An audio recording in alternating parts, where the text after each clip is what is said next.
She was the queen the king never loved. All because she slapped his favorite mistress in public. Her entire family was sentenced to death. Perhaps the heavens took pity on them and gave this broken family a second chance. The queen's younger sister Lishi woke up 3 years in the past.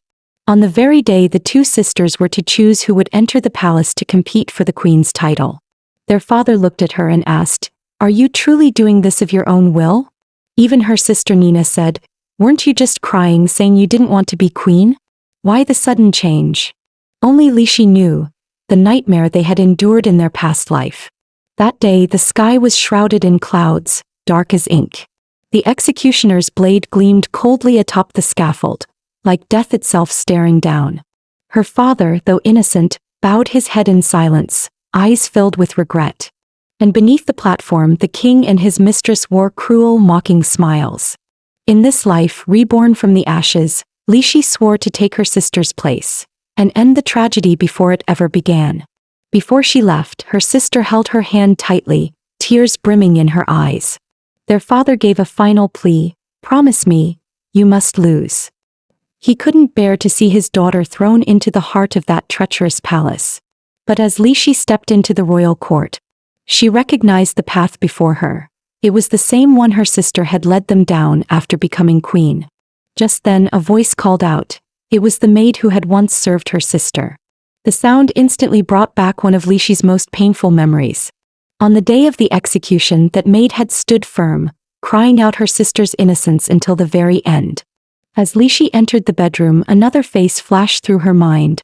Mary. The woman who dragged her sister and their entire family into ruin. Mary was the king's mistress. In this palace, royal favor meant absolute power. If she ever became queen, the entire court would be hers to control. And the only way to win against her was to let her win first. For now, Lishi's top priority was clear. She had to lose. There were 5 candidates competing for the crown. And as long as Lishi deliberately failed, the past tragedy might never happen again. The first round of the queen's selection was embroidery. Each candidate was to stitch something that best represented themselves. Without hesitation, Lishi chose her sister's favorite flower, lavender. Its meaning, purity, hope, and silence. Just like her sister had been, gentle, resilient, and quietly dignified. The king glanced at her and asked, "Why did you choose lavender?"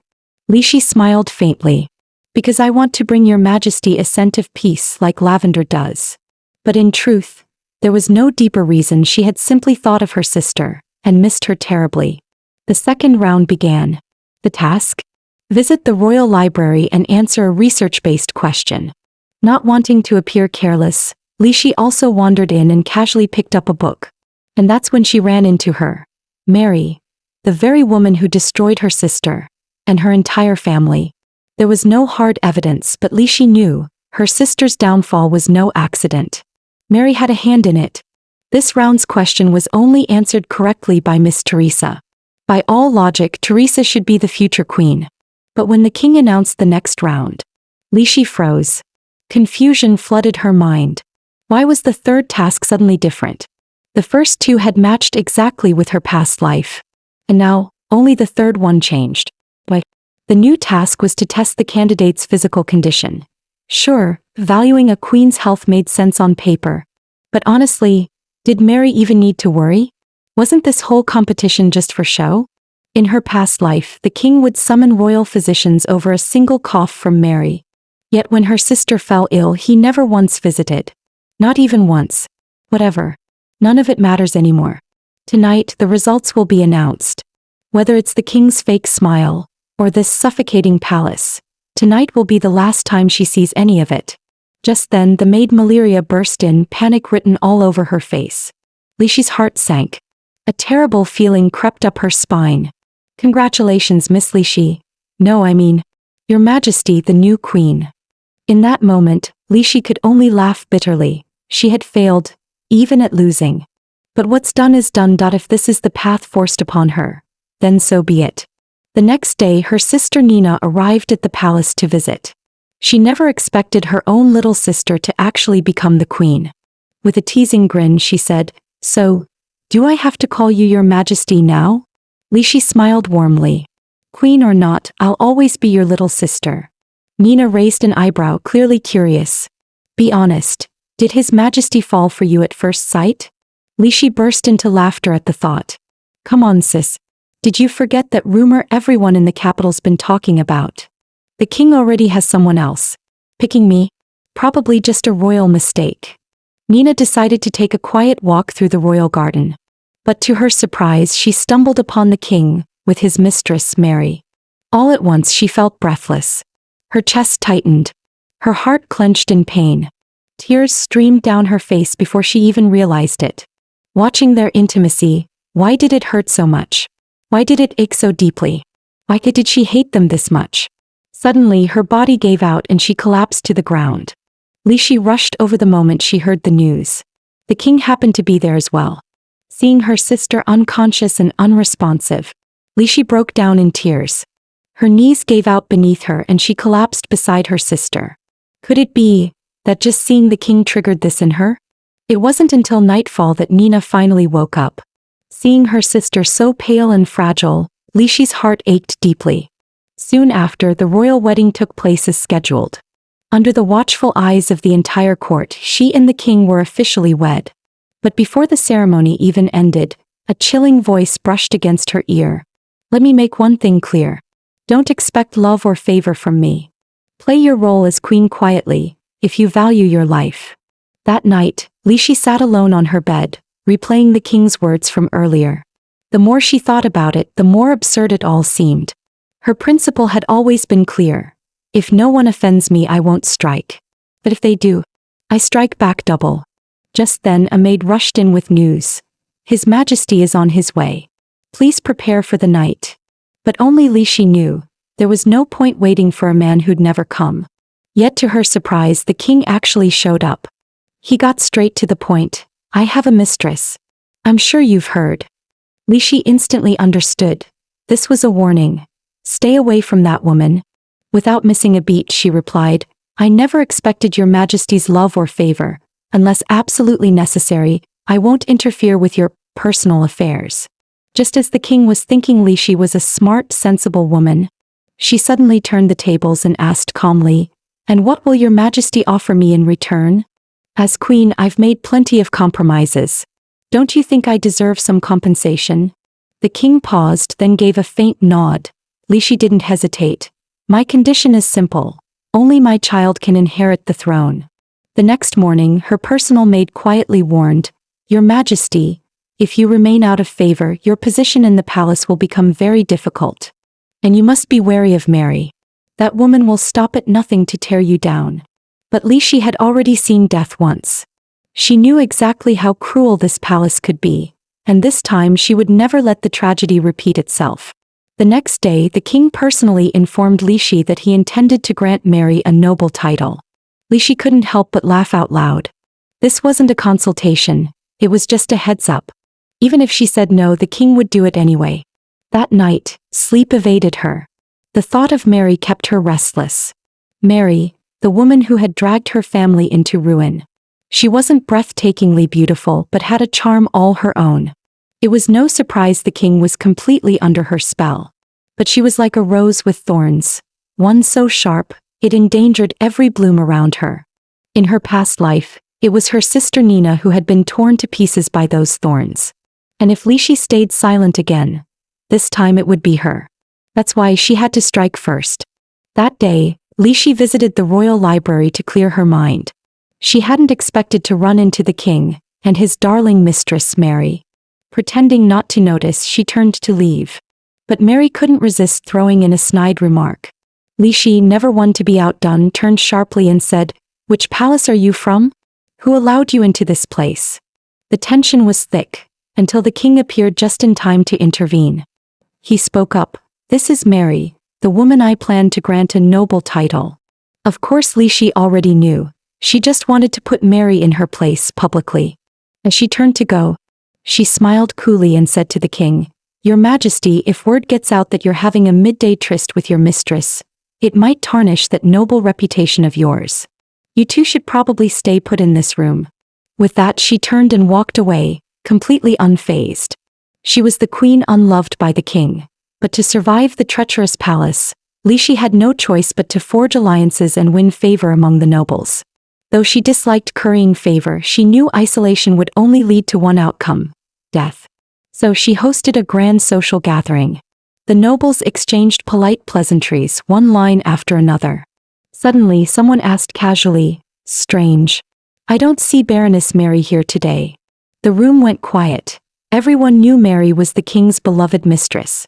Someone whispered, "She probably didn't have the nerve to show up." But before the sentence was even finished, Mary's voice echoed in from the doorway. With a pitiful look, she said, "I don't understand why you all speak about me this way. All I've done is stay by His Majesty's side. Is that truly a crime?" Then her tone shifted, laced with smugness. "His Majesty visits me almost every night. I'm barely getting any sleep that I should probably advise him to be more considerate. The Queen must be so lonely night after night." Such a bold and public challenge to the Queen's authority made many present want to slap her. But to these nobles who valued bloodlines above all, Mary, low-born and brazen, was never truly welcome in their circles. Nina couldn't stand Mary's arrogant words any longer. She stepped forward to defend her sister. But Mary didn't even glance her way, treating her as if she didn't exist. Seeing her sister ignored like that, Lishi couldn't stay silent. She stepped forward, voice cold and firm. "I am the officially crowned queen. You, a mere mistress without title or status, have no right to speak to me that way."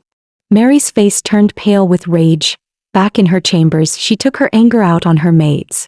Fury burned in her eyes. She couldn't accept this insult. She would do whatever it took to drag Lishi off that throne. The humiliation she suffered today, she would make both sisters pay with interest.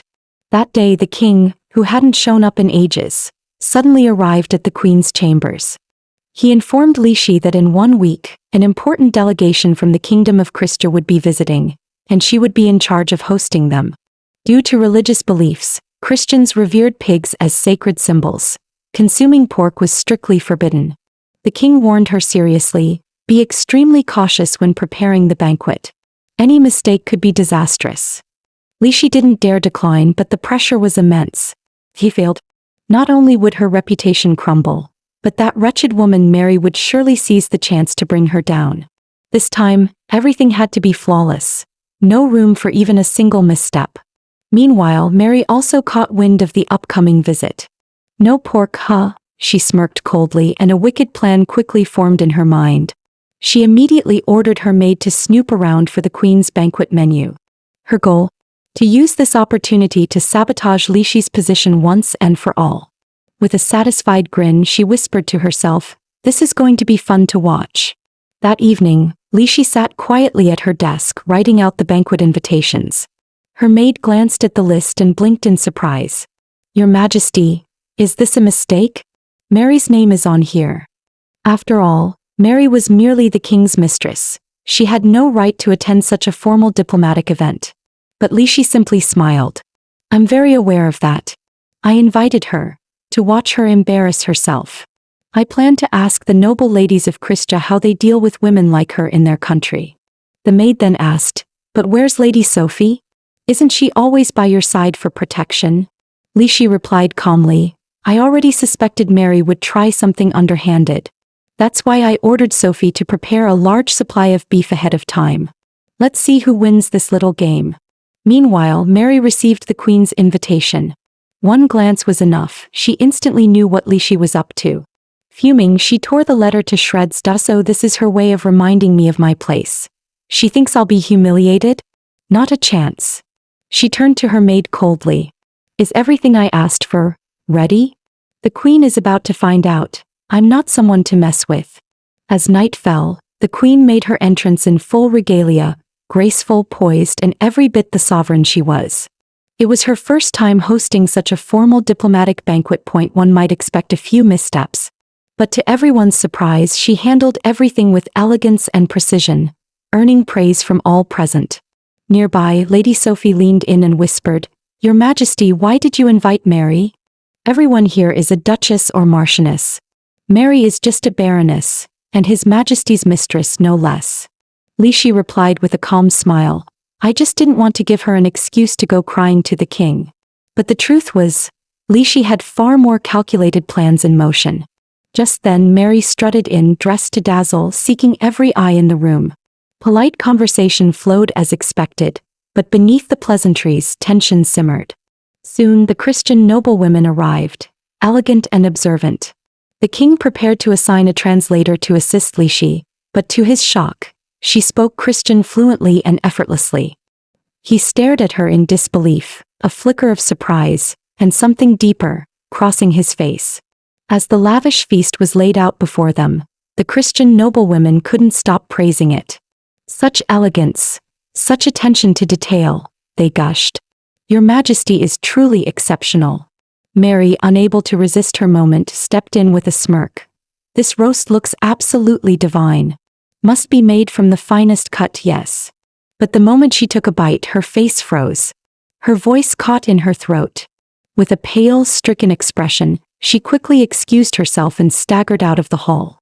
As it turns out, Lishi had long anticipated Mary's scheme to frame her with pork, so she had secretly swapped the meats beforehand. Mary had just served herself the very trap she laid for the queen. Back in her chambers, Mary exploded in rage. "What the hell did you do?" she screamed at her maid. The terrified maid dropped to her knees. I don't know, madam. We checked every step. Nothing went wrong, at least not on our end." Just as Mary was about to lash out again, Queen Lishi stepped into the room, calm, cold, and lethal. Without a word, she raised her hand and slapped Mary across the face. Before Mary could react, another slap landed just as hard. Lishi snapped, "Are you insane? You think a royal banquet, an affair of national diplomacy, is some kind of joke?" Then came a third vicious smack. The triple slap left Mary stunned, her face red and swollen, her pride shattered before she could even speak. Lishi stood tall, voice like steel. "I am Lishi, the lawful queen of this kingdom, the chosen wife of the man you love, and the future Empress Dowager of this nation. And you, Mary, are nothing more than a petty baroness, looked down upon even by the nobles of our own court." Still unwilling to back down, Mary sneered, "Confident, aren't you? But let's not forget, you don't even have His Majesty's affection. You're just a queen in name, an empty title with no love behind it." Lishi didn't flinch. She simply smiled. "You're absolutely right, but that title, queen, still grants me enough power to crush you beneath it." Why was Mary so desperate to become queen? Because in this kingdom the king and queen share equal political power. And when the current king dies and the next heir takes the throne, the queen becomes the Empress Dowager, at which point mistresses like her are often dealt with harshly. Mary knew this better than anyone. Lishi gave her a final warning, cold and clear. "I'll let this slide once. But next time, I won't be so kind." But Mary wasn't shaken. Confident in the king's favor, she dismissed the queen's words like they meant nothing. After all, Lishi had no solid proof. If she acted rashly, it could risk the alliance with Christia, or worse, start a war. As the queen turned and walked away, Mary hissed through clenched teeth, "A flower raised in a greenhouse. Let's see how long you last in the storm." That night the king visited Mary's chambers. The moment he saw the bruises still on her face, his heart ached. "Who did this to you?" he demanded, voice tight with anger. "Was it the queen?" Mary lowered her gaze, tears welling up as she whispered, I can't say." But her silence said it all, clearly pointing the finger at the queen. Enraged, the king stormed out, heading straight for the queen's palace. Yet when he stood before Lishi, he merely offered a polite greeting, then turned and walked away without saying another word. As it turns out, before entering the queen's chambers, the king had overheard a conversation between Lishi and her maid. That's when he learned Mary had secretly swapped the beef for pork, and pork was a sacred taboo in Christia. Was she out of her mind? The thought sent a chill down his spine that if not for the queen's foresight, this banquet could have ended in disaster, possibly even war. But what troubled him more was this. Mary was his beloved consort. Why would she do something so reckless? Was she just foolish? Or was there something darker beneath it all? That night, Lishi jolted awake from a nightmare, her forehead damp with cold sweat. Wrapping herself in a shawl, she wandered alone to the quiet riverbank behind the palace. Just thinking about her sister, framed and destroyed in the last life, made her chest ache with guilt and sorrow. Yes, she had been reborn, but that didn't mean she could see the future clearly. All she could do now was tread every step with the utmost caution. She had already warned Mary. But knowing that woman, she wouldn't back down so easily. How long would this battle go on? Would it really have to end with someone's death? Overwhelmed, Lishi collapsed to the ground, her body trembling. She couldn't help but question, did she really have what it took to defeat Mary? Mary had the king's love, and she'd clawed her way up from nothing. A woman like that. Her schemes ran deeper than anyone could guess. And she was just the queen the king never loved. If she couldn't change fate, would her family have to endure that nightmare all over again? The thought broke her. Hugging her knees, Lishi cried uncontrollably under the moonlight. Just as Lishi broke down, the king suddenly appeared behind her. She quickly wiped her tears and forced a smile. The moon is beautiful tonight. I just came out for a walk. But the king wasn't blind, he could see the fresh tear stains on her cheeks. Lishi hurriedly added, it's not tears. Just saliva. He didn't call out her lie. Instead, he gently handed her a handkerchief. The unexpected kindness left Lishi flustered and unsure how to respond. This handkerchief means a lot to me, he said softly. Please return it after you've used it. But Lishi assumed it was a gift from Mary. Of course he'd treasure it. Maybe Mary's recent betrayal had shaken him more than he let on, because for the first time he quietly said, stay with me tonight, please. Lishi looked at his pale face and replied coldly, you should go to the woman you love. Mary is far better at comforting you than I ever could. With that she turned and walked away, never looking back. But just a few steps away, a light drizzle began to fall. Lishi frowned. That idiot king. Don't tell me he's still standing out there? Then she scoffed to herself, whatever. He's not my problem. But even as she said it, her feet were already running back. And sure enough, there he was, soaked, pale-faced, still standing in the rain. If you catch a cold, she huffed, don't expect me to take care of you.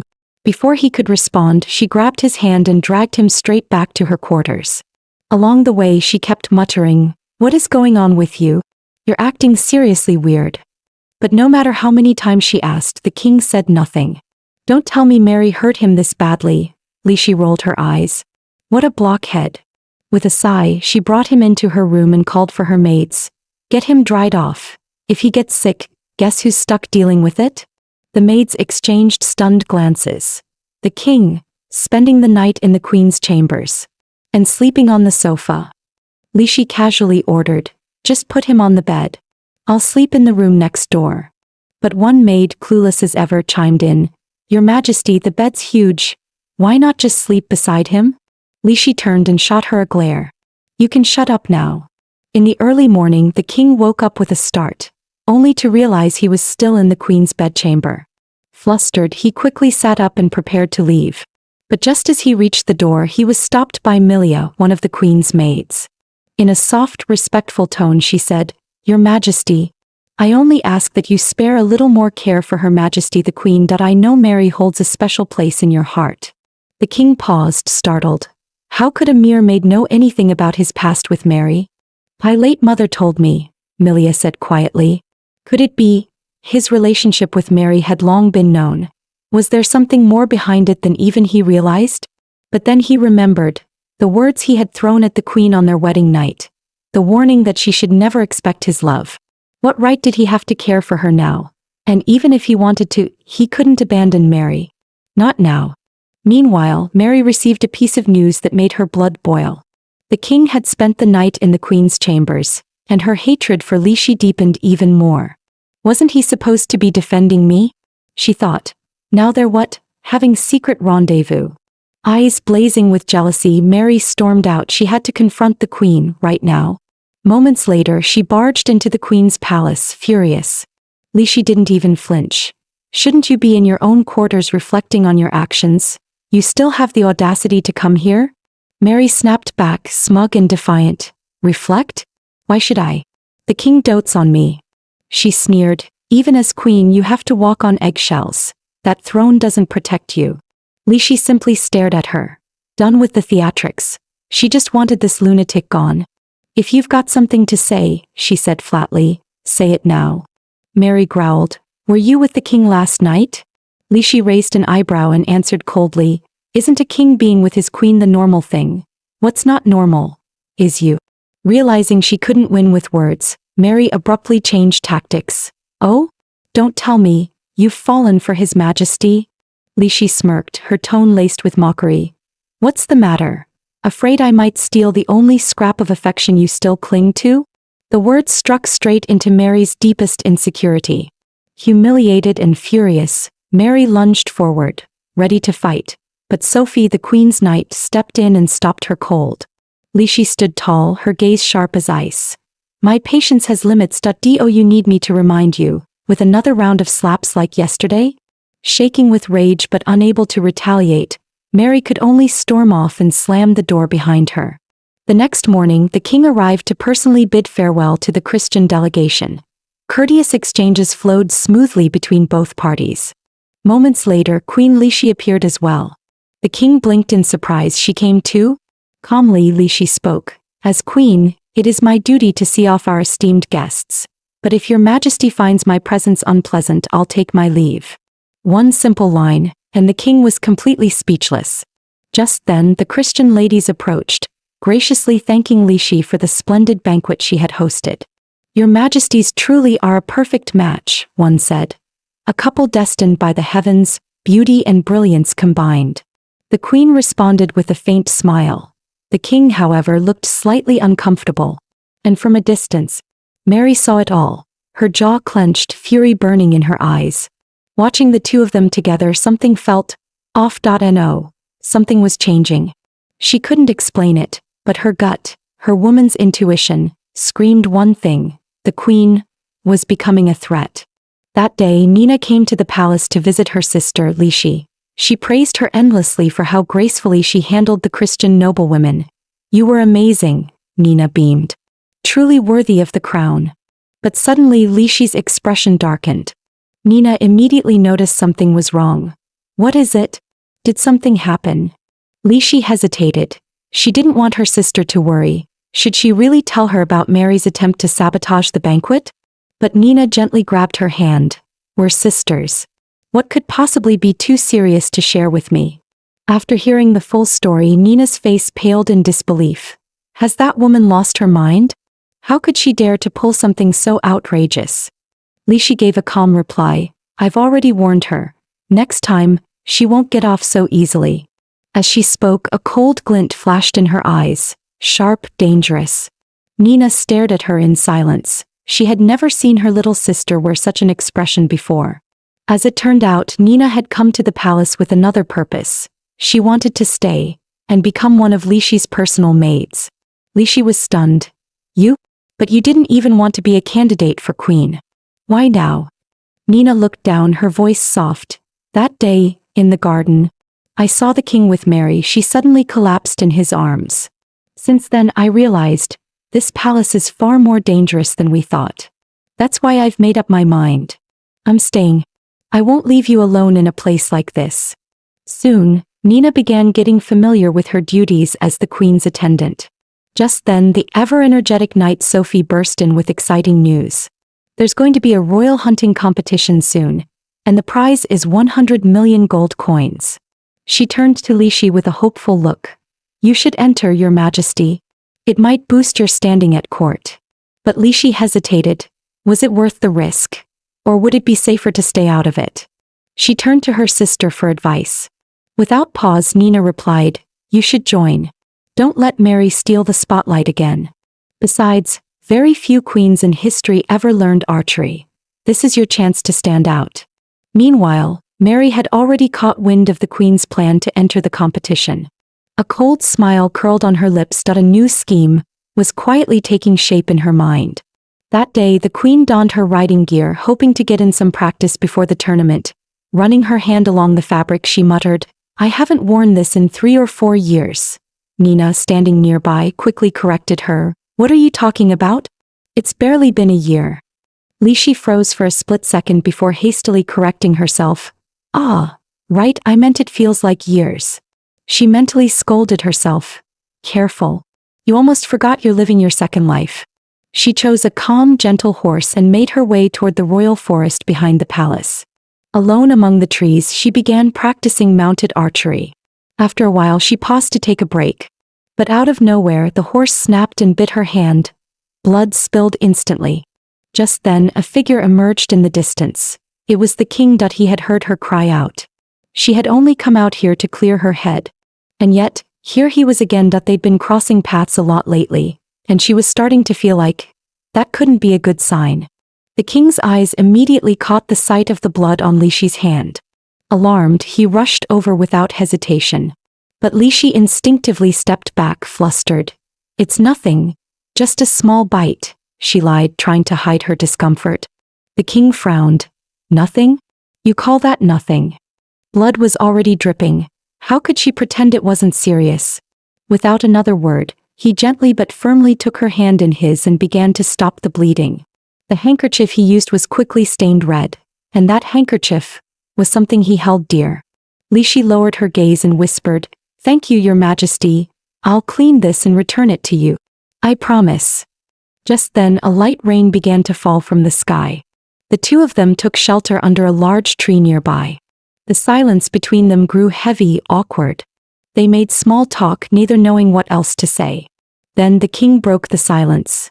"That day, when you hosted the Christian guests, did Mary do something to you?"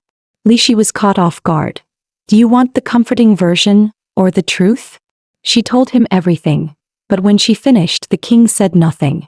Not a word. His lack of reaction made her pause. Was he not surprised? Forced into a corner, the king lied, "I only just found out too." Lixi looked him in the eye. "And now that you know, what do you plan to do?" Instead of answering, the king asked, "What do you want me to do?" That made Lixi laugh softly, but there was no warmth in her voice. "If I said I want Mary removed from the palace, would you actually do it?" Back in the palace, the king quietly confronted Mary. "That day, during the Christian banquet, did you do something behind Lixi's back?" He already knew the truth, but some part of him still hoped she hadn't. "You wouldn't risk the kingdom's alliance for something like this, would you?" Mary, ever the actress, put on her most pitiful expression. She still believed the king would never learn the truth, so she kept denying everything. But when she caught the disappointment in his eyes, her heart sank. In a panic, she clutched his hands, her voice trembling. "If it was me, would you leave me? Do you not love me anymore?" She had never seen that look on his face before. Cold. Detached. Desperate, she whispered the nickname only she dared to use. "Please, Lucy." And just like that, seeing her break down again, the king's heart softened. He pulled her into his arms, voice low, full of reluctant affection. "You went too far this time, Mary. That if the queen decides to expose this, even I won't be able to protect you." Mary looked up, her gaze wild but steady. "This was the fastest way to become queen, wasn't it?" The king gently patted Mary's hand. "Patience," he said softly. "These things take time. We'll take it step by step." But Mary had no patience left. That's when the king revealed a secret. The queen Lixi was infertile, and Mary had already known. "I can't depose a queen without reason," the king said. "But once the right excuse appears, I'll make it official." Mary clenched her fists. "Wait until they discover she can't bear children. That could take forever." Still, for now, she had no other move. Realizing she couldn't win this battle, Mary quickly softened her tone. Her expression turned sweet, her voice gentle. "I was wrong. I'll behave from now on." The king, seeing her like that, once again gave in and forgave her. But the moment he left, Mary's mask shattered. Her eyes darkened with rage. She muttered through gritted teeth, "This is all that wretched queen's fault." On the day of the royal hunting competition, Mary arrived in full regalia to spectate. From afar, she watched the king and queen standing side by side, receiving praise and admiration from the ministers. Her jaw tightened. Her teeth ground together. She could barely contain her rage. Forcing a smile, she walked over and exchanged a few fake pleasantries with the queen. Suddenly, one of the nearby horses, as if sensing her bad energy, let out a massive sneeze right in her face. Mary froze, her fists clenching at her sides. "Don't lose your temper," she told herself. "Not here. Not today." With a forced, eerie smile, she muttered, "What a beautiful day. Such a perfect day for something unexpected."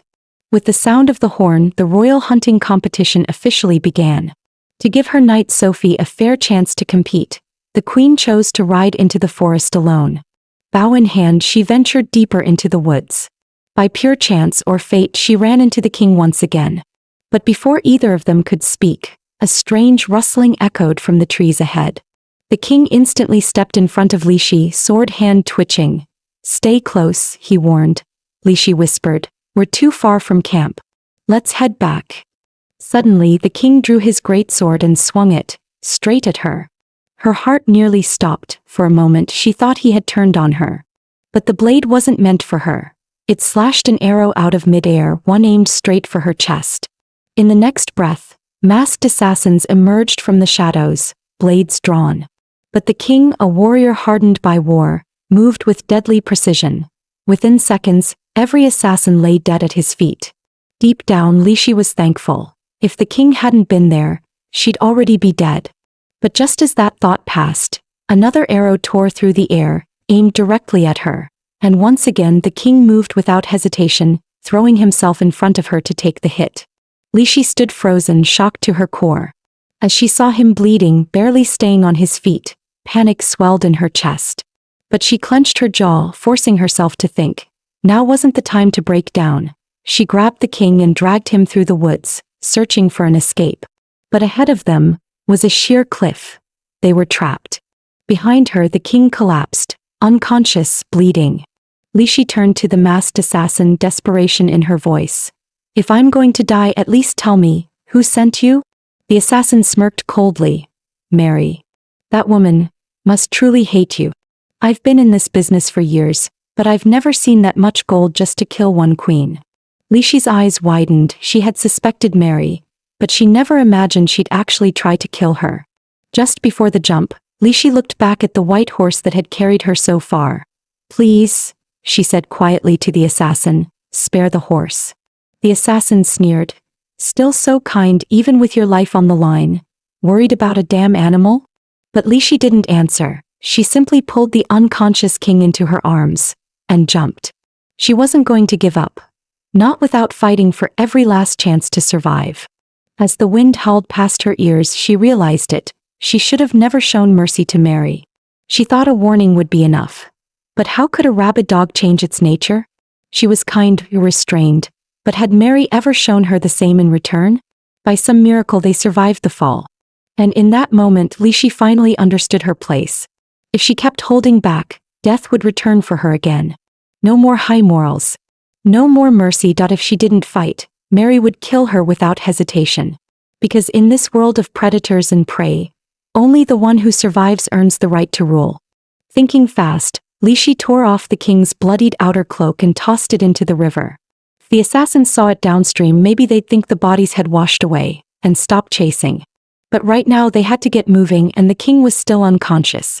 That's when she realized he wasn't just wounded, that he had been poisoned. Thankfully, the arrow had already been removed, but if the poison spread any further, he wouldn't survive. Without hesitation, Li Shi lowered her head and began sucking the poisoned blood from his wound. She didn't care about the risk. But deep down she knew this wasn't enough. They needed an antidote. Then she remembered Sophie. Sophie had mentioned keeping antidotes in case Li Shi got hurt. But those were in the saddlebag and the horse had already bolted. Li Shi gritted her teeth. No time for panic. If they wanted to live, it was all on her now. She had to make it back to the palace within 2 days. Any longer and the nobles would start moving. They'd push for a new king, someone who served their interests. And Li Shi would not let that happen. After making sure the king was safely hidden, Li Shi forced herself back onto her feet to search for the antidote. But the poison in her own body had already begun to spread. Her limbs were weak, her vision blurred. Just as her legs were about to give out, she heard it, the sound of galloping hooves. Her heart froze. No, they found us already. She turned, trying to run back to the king, but collapsed to the ground in the dirt. "It's just the poison," she whispered. "Just a hallucination. I can't die here. I won't die here." But the hoofbeats only grew louder, closer. She looked up, bracing for the worst, and gasped that it was her white horse. Tears welled in her eyes. She wrapped her arms around its neck, trembling. "You're alive. You came back." After catching her breath, Li Shi quickly returned to the king's side to treat his wounds. But as she held the vial of antidote in her hand, a new problem hit her. How do I get it into his mouth when he's unconscious? Her heart pounded as she'd just escaped death by a thread. There was no time for hesitation. If I want to save him, I'll have to do it mouth to mouth.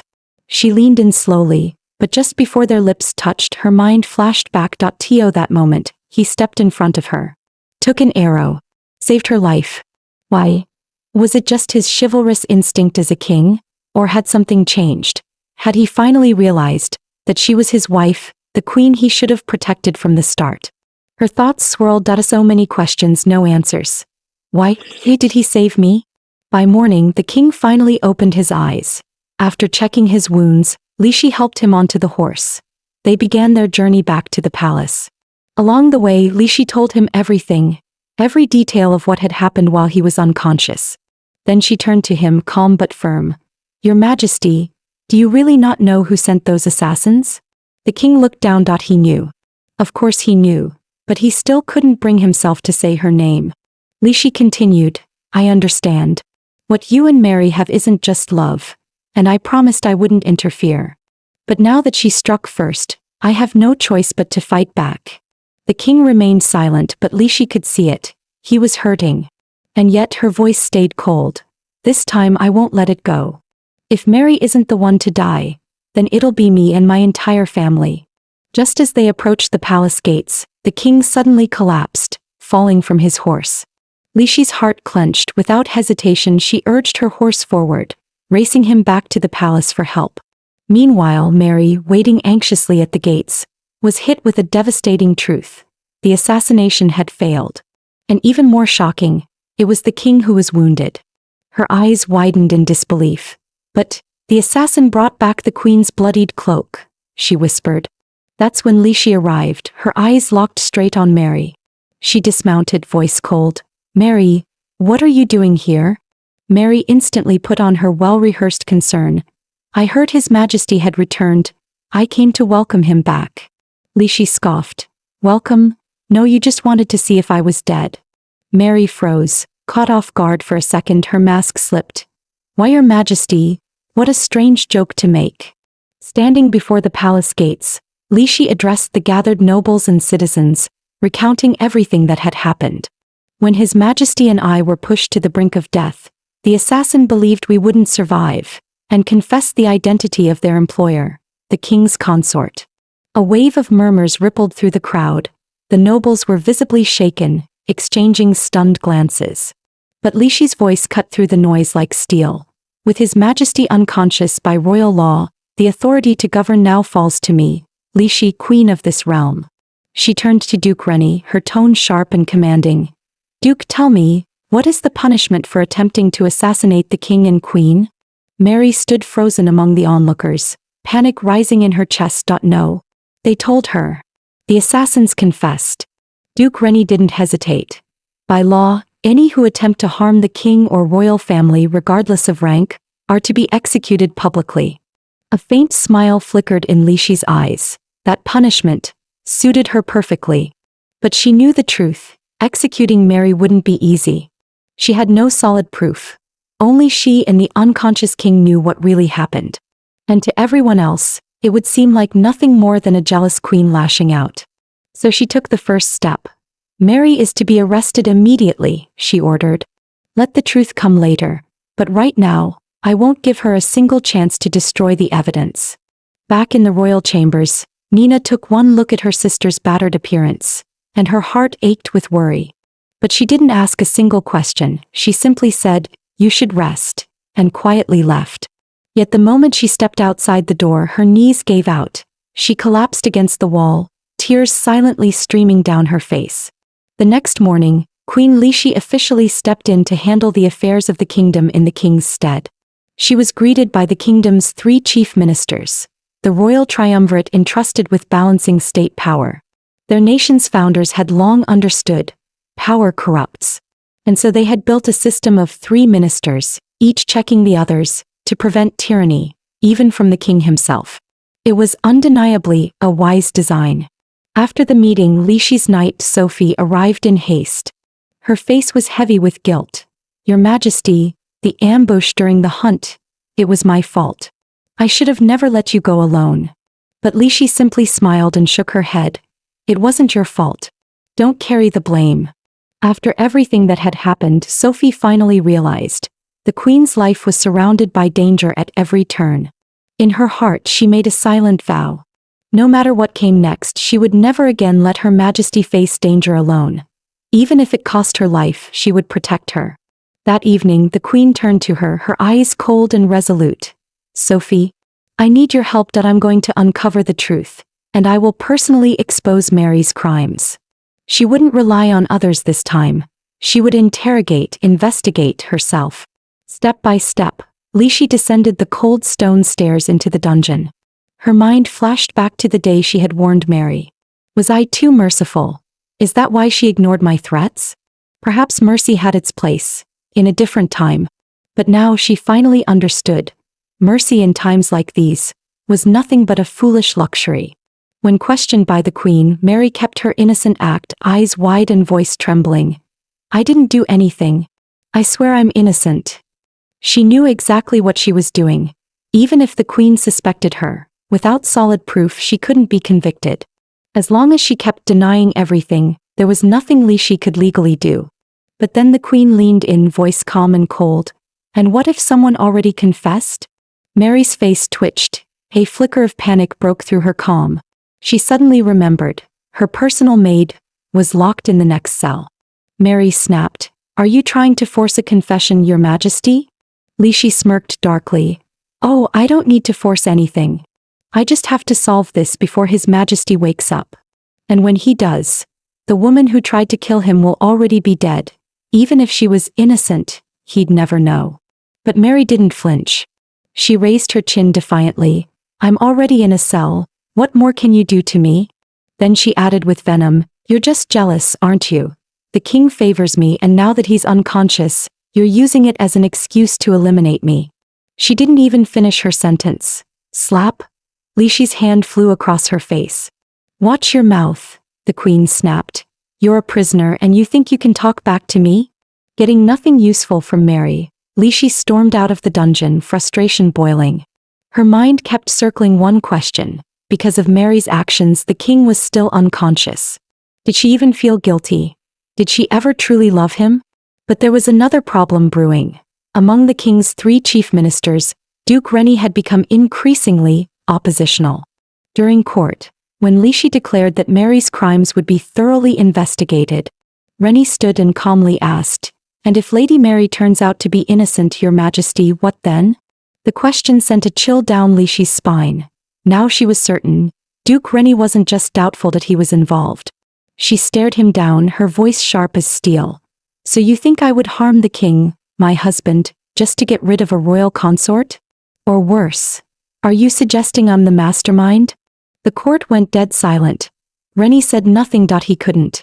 After the court meeting, Li Shi made her way to the king's chamber. She stood beside his bed, gazing at his pale, unconscious face. He looked thinner. Too much had changed in just a few days. She still couldn't understand that as king he knew the weight of his duty. Then why had he thrown himself in front of that arrow for her? Suddenly the king stirred. His brows furrowed. He looked as if trapped in a nightmare. The sight brought back memories of that night in the cave. He had looked the same then, haunted. What kind of nightmare could keep him trapped this long? The next morning, Sophie requested an urgent audience. Li Shi had been growing anxious in her silence. Now that she had returned, Li Shi braced for answers. But Sophie's face was grim. Your Majesty, I failed you. Please forgive me. The day you and His Majesty were attacked, I found several burned bodies in the forest. But when I returned to examine the site again, everything was gone. The bodies, the signs, all vanished, like nothing had ever happened. Li Shi frowned deeply. How could the assassins even enter the hunting grounds? The only access is through the central arena. Sophie nodded. I found a hidden passageway in the woods that it had been well concealed. I believe they used it to enter, and to dispose of the bodies. That's how they destroyed the evidence so easily. Li Shi's eyes narrowed. But that tunnel, even you had to search hard to find it. How could Mary have known about it? Sophie shook her head. I don't think she acted alone. Li Shi fell silent.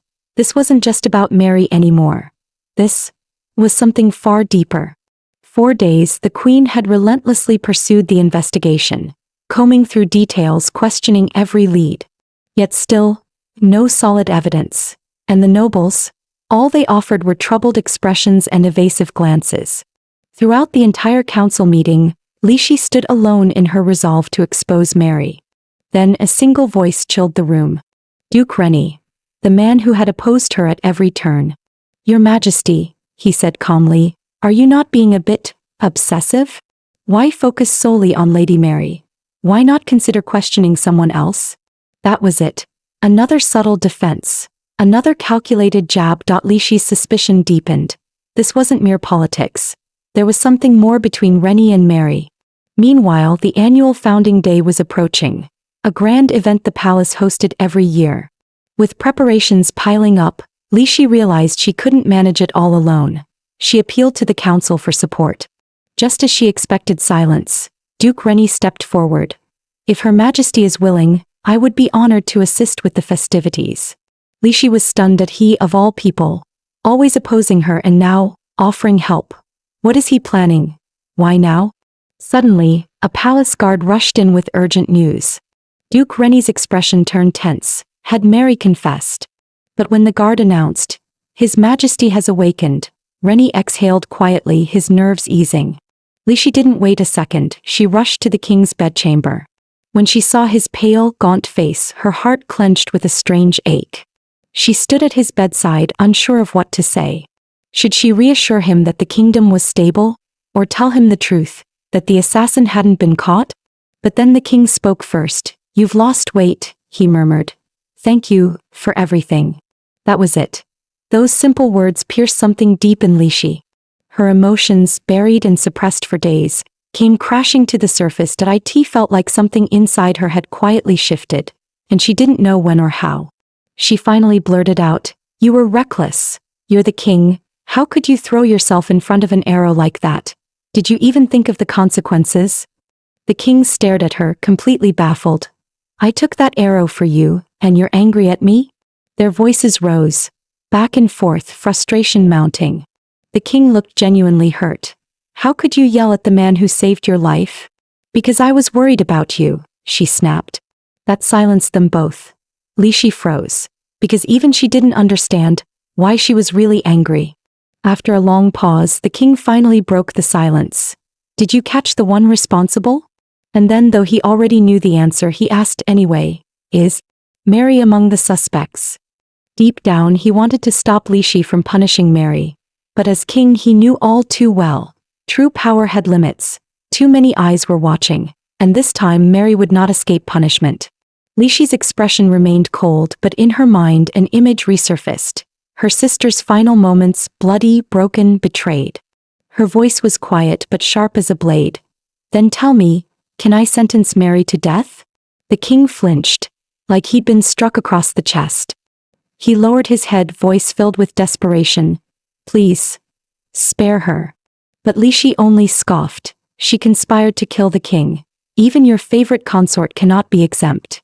I'm not saying you can't punish her, he said quickly. You can make her disappear. Just don't make her die officially. Please. She means a lot to me. Lishi let out a bitter laugh. How touching. Your love for her is truly moving. But inside she wondered, even if I agree to that, would someone like Mary ever accept being a dead woman walking? After leaving the king's chamber, Lishi made her way toward her study. But she was stopped by a sudden request. Duke Vit sought an urgent audience. With a calm, almost careless tone, he said, You know, guilt can be manufactured. Especially in cases like this. Hard to pin down, yes, but not impossible to orchestrate. Lishi knew well. The Vit and Rennie houses had been rivals for generations. Still, she couldn't quite understand why Vit had chosen now to side with her. In her previous life, Lady Rennie and Mary had conspired to carry out a cruel scheme, but the timeline didn't match this assassination. Which left one glaring question. What exactly is the connection between Mary and Duke Rennie? Vit answered simply, a man like Rennie? He'll ally with whoever helps him keep his power. And judging by the way he's been treating you lately, he's clearly made his choice. He's backing Mary. Lishi frowned. All because she's the king's favored consort? Vit gave a dry laugh. Your Majesty, if you think affection is the same as leverage, then you've already lost. Mary knows how to use power. We, on the other hand, the best we can do is strip her of her title. That evening, under the soft flicker of palace lanterns, Nina quietly entered Lishi's chambers. Seeing the weariness etched into her sister's face, she asked gently, "How did it go with Duke Vit today?" As Lishi spoke, Nina nodded. "I understand the idea of manufacturing charges. I don't want this to be swept under the rug either." But that struck a nerve. Lishi's mask cracked and her voice rose. "I warned Mary. If we just let this go, I'll become the joke of the entire court." Nina froze. The woman standing before her looked so different, harder, sharper. But she didn't know. Lishi was only pretending to be strong, just so her sister wouldn't have to carry the guilt. "So, you think I've become cruel?" Lishi asked quietly, her voice trembling. Nina's eyes widened. "No. I'm glad you've changed. You're stronger now. You can protect yourself." That was it. Lishi broke. Tears rolled down her cheeks. "You always knew me best, but I hate what I've become." Nina's heart ached. She blamed herself. Her little sister, once like a wildflower in full bloom, was now trapped in thorns, forced to grow in pain. And still, Lishi pressed on, refusing to wilt, determined to survive. To bloom again. If only Nina had entered the palace in her place, maybe Lishi wouldn't have had to change. And now Nina understood. She was the one who had pushed her sister off the edge. Today was the day. The investigation would finally conclude. On the way to the court, the king cautiously asked Lishi, "Are you really going to sentence Mary to death?" Lishi nodded without hesitation. The king froze, like a helpless child, knowing there was nothing he could do to stop it. In the grand hall, Duke Vit had already arranged everything. The false evidence was ready and in place. The officials all stood silent, awaiting the king's command. Lishi held her breath. This was the moment she had been waiting for. But then, Duke Rennie burst into the chamber, his voice echoing across the hall. "Your Majesty, the evidence you're relying on, it's all fake. I found the real culprit." As it turned out, Rennie and Mary had predicted this exact outcome. Long ago they had planted a scapegoat ready to be sacrificed at the perfect time, to clear Mary's name completely. With both witnesses contradicting each other, the king had no choice but to order a second investigation. But no matter how deep they dug, they found nothing, because the truth was, there was never any evidence to begin with. To attempt murder against the king and queen, that was treason. A crime that would see not just one but entire bloodlines destroyed. And without solid proof, any wrong judgment could ignite a political catastrophe. From the start, this case was never meant to be resolved. In the end, all the king did was revoke Mary's baroness title, a symbolic slap on the wrist. Lishi couldn't understand it. Why did Duke Rennie choose Mary? No matter how favored she was, Mary was still the daughter of low nobility. And Rennie, a duke born of pure lineage, should have cared more than anyone about bloodlines. But in the end, Mary walked free, and the one who lost the most was the queen herself. All she could do was accept it. Meanwhile, Mary, freshly released from prison, showed not a shred of remorse. She scoffed, blaming everything on the idiot assassin. "Next time," she sneered, "I'll hire someone better." Her maid had assumed that this ordeal would humble her. But Mary only grinned and whispered, "Fetch Duke Rennie. I want a word with him." The next day, Duke Rennie arrived at her quarters as requested. Mary sat poised, her expression unreadable. "After everything that's happened," she began, "I finally realized something. In this world it's not love, not beauty, but titles that hold real power." Rennie's eyes narrowed. Something about her tone, it made him uneasy. But Mary leaned in, voice sweet and venomous. "Tell me, Duke, wouldn't you like to be the king's father-in-law? How about adopting me as your daughter?" Rennie paused, visibly unsettled by the proposal. Mary's smile vanished, her voice turned cold. "Or would you rather His Majesty learn about all your little secrets from me?" As it turned out, Mary really did have something on Duke Rennie. That single piece of leverage was what had let her climb so fast, landing right beside the king. Terrified of exposure, Rennie had no choice but to agree to her outrageous demand. But even his agreement wasn't enough. For in their kingdom, Adoption required approval from the biological parents. Mary's mother was already dead. That left only her father's signature. With a chilling sneer, Mary hissed, "If he dares get in my way, then he's nothing but irredeemable trash." Just days before, Rennie had received an anonymous letter that it said only one sentence. "I'm the only one who knows what happened 8 years ago." And it was enough to make Rennie's blood run cold. Enraged, he stormed into Mary's chambers. "You, a baron's daughter, and you dare threaten me?" Mary's smile curled darkly. "Every sin leaves a trace, and if you wanted to stay clean, you shouldn't have gotten dirty." Then came the final blow. "You have two options, my dear Duke. Be ruined, or help me become queen."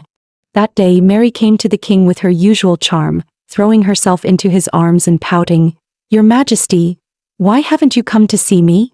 Then she said it outright. She was heading back to her homeland, to visit her father. Alarmed, the king asked quickly, "Did your father do something to you?" Mary shook her head, smiling sweetly.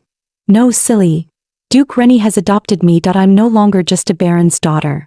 The king blinked in surprise, taken completely off guard. But Mary didn't stop. Her voice grew soft and sorrowful. "That whole nightmare last time, I nearly lost my head. Just because of my low birth. The queen humiliated me. If not for Duke Rennie, I'd be dead." And the king, he couldn't bring himself to question her. He'd always believed Mary was different. She wasn't like the others. She was pure. To him, Mary was the sun, the air, the water, the very reason he still breathed. Even if it was all a lie, even if she betrayed him, he didn't want to let her go. But now, for the first time, he began to wonder if he'd been wrong. Meanwhile, Nina, acting on Lishi's request, paid a visit to Duchess Rennie. At first, the Duchess held her chin high, noble and proud, barely hiding her disdain. But the moment she heard Nina's words, she burst into tears, breaking down completely. You see, the queen had already learned. The Duchess's only son living abroad had fallen gravely ill. Through Nina, Lishi sent her sincerest condolences, and a message, "If there's anything I can do, please let me help." That simple kindness shattered the Duchess's defenses. Choking on her tears, she confessed she had to go see her son. But the moment she left, there would be no one to oversee the estate. And that worried her even more. Because her husband, Duke Rennie, also had a concubine, and that woman had already given him a 2-year-old son. If she left now, who knew what schemes that woman might unleash in her absence? The Duchess was known for her pride, never one to speak of her private troubles. So when she bared her soul so openly, Nina was genuinely surprised. But she also knew, this was her moment. "I understand completely," Nina said softly. "My sister, the queen, has faced the exact same pain you're feeling now." As she spoke, tears welled in her eyes, and she let 2 perfect drops fall. It was deliberate. Every word, every gesture, calculated with care. After a long silence, the Duchess finally sighed. "Nina, while I'm away, would you be willing to oversee the household in my place?"